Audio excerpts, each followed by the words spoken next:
Okay, so we are here at the end of chapter 2, so we're only halfway through unit 2 on population and migration. So we're at the end of chapter 2 though, so we're going to talk about um, Thomas Malthus in this video, and also the stage 5 of the demographic and epidemiologic transition. So we're not going to go into a whole lot of depth here on Malthus. There are readings on Schoology and also the textbook as well. So we're going to first evaluate Malthus's theory of population and food depletion, considering the idea of sustainability and unsustainability, and how that plays in with the demographic transition, and the future of is the world in a good spot or bad spot due to resource depletion, and or is the population growing too much, or is there just too many people on the planet, or will there be too many? So Malthus is a guy born in Great Britain, and he comes in kind of right as during the very big growth period of the Industrial Revolution. The first country to really go through this is Great Britain in kind of the mid 18th century.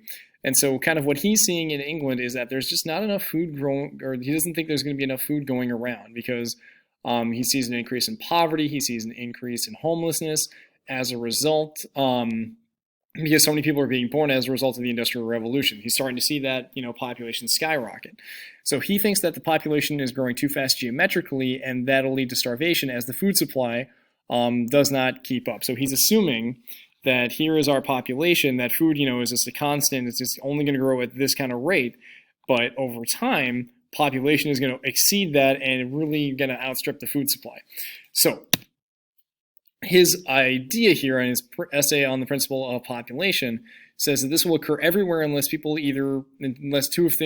of two things happen, if not more. People need to start having less kids, so they have to have moral restraint to, not have as many children because they don't need them anymore, because this will lead to, again, that increase in food, or the increase in population will lead to, obviously, a higher demand for food, and we can't keep up. Or there is going to be an increase in war, famine, disease, and other things as a result of too many people being around, lack of resources, and lack of enough resources to go around, more spreading of disease just because there's going to be more people on the planet, and other things that will keep the crude death rate high, and or keeping the crude birth rate low.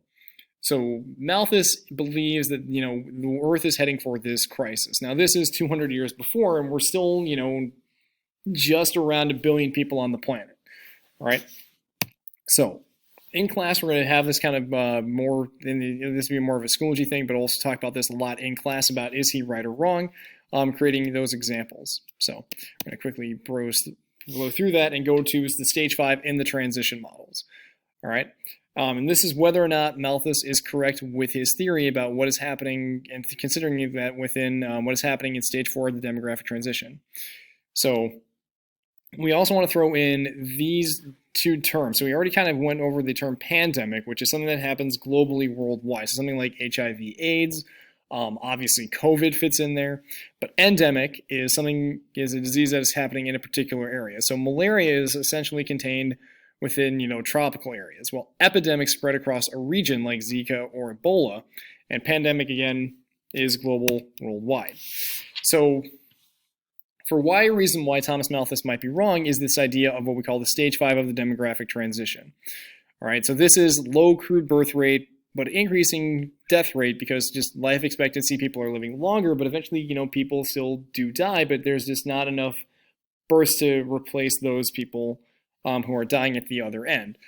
So that leads to our negative natural increase rate, because remember, there's no natural decrease rate. It's just either a positive or a negative natural increase rate, where there's not enough people, if it's negative, to replace those that are dying. So as stage 4 countries are having fewer children, they have fewer women in their childbearing years, thus having less kids. All right, so this is where that TFR is really, really low. So birth rate's lower than in stage 4, and the increased death rate as population has more elderly people than it does children, so it leads to a different issue in dependency ratios in many cases, which is something we'll talk about in the next chapter. So this is often what we're looking for throughout much of Europe, but also in other places like Japan. Okay, so Japan, again, higher numbers of middle-aged and elderly people, but again, every 5 years you're having fewer and fewer kids. Same thing within Spain, same thing within Bulgaria. Okay, so other things related to Malthus, and again, we'll talk about that more in class. leading to whole things within some countries, about population rules. So we talked about, China trying to limit the one-child policy. We talked about infanticide a little bit within India, and if we haven't at that point, we'll come back and revisit that today. But also some countries promoting families to have more kids to offset, the dependency ratio, in the sense of, places like Spain, Bulgaria, and Japan not having as many kids. One way to offset that is migration and immigration coming into the country, but also just encouraging more and more people to have more kids to prevent that said dependency ratio. Now, with stage 5 with epidemiology, so within the epidemiologic transition, so stage 5 for the demographic transition is more deaths just because, people are still living longer, but again, you have more people dying than you have being born. Okay, stage 5 is the re-emergence of infectious diseases. So we still talk about the degenerative diseases coming up, like, heart disease, like cancer. But in stage 5, we go through what we thought were gone. Diseases return, but also new ones pop up due to a variety of factors such as evolution. Diseases change. They can learn how to resist antibiotics. That their things can change. Think about every year the number of people. We get the flu shot, but the flu changes every year too, just slightly. We have to kind of readapt to which flu is around. Otherwise, it still exists.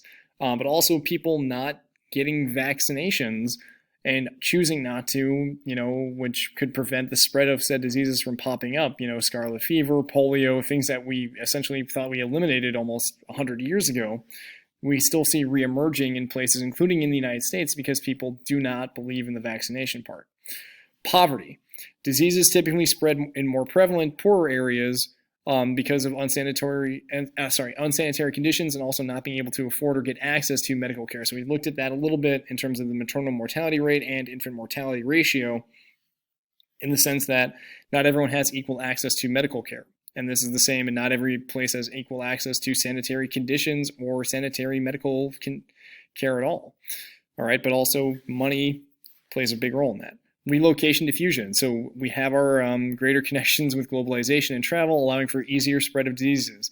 So AIDS, oddly enough, the most recent thing that I had before this, before COVID-19, fits in with this relocation diffusion. It also comes in with this next thing we're going to mention, was MERS, which is another version of the coronavirus, because it's COVID-19 is the 19th version. So we talk about SARS, but also MERS, which was the Middle Eastern respiratory disease. COVID-19 is just another respiratory infection. Okay, I also use the example of the Planet of the Apes, which we'll show here in class, as a result within the new Planet of the Apes films, but also the idea of animals carrying diseases that get spread into human areas, things that we didn't really ever come into contact with, but also based on what are humans eating, again, sanitary conditions, but also what are animals eating and humans coming into interactions with, because we're encroaching upon their habitats, and now they're moving into more urban areas and areas where humans are more likely to come in contact with them and then get diseases from them. So this is, again, related to more COVID-19, but also if you've seen the movie Contagion, which came out about a decade ago, my wife and I just watched it in quarantine this past year, are really good examples within, again, relocation diffusion and contagious diffusion of these diseases. So that's where we're going to end here with the unit, kind of covering up here. And again, we'll expand on more of these things in class, especially with the Malthus thing. So yeah, hopefully you have a really good grasp on these concepts. And again, these are going to be things we're going to expand on in the next chapter as well, because that's the other half of the unit within migration. So look for the demographic transition to kind of fit in with migration and movement. But this is kind of where we're going to stop here for chapter 2. And again, as always, if you got questions, let me know. Otherwise, we're going to just kind of stop the video. So hopefully you found this useful, and we'll answer stuff in class and expand upon it.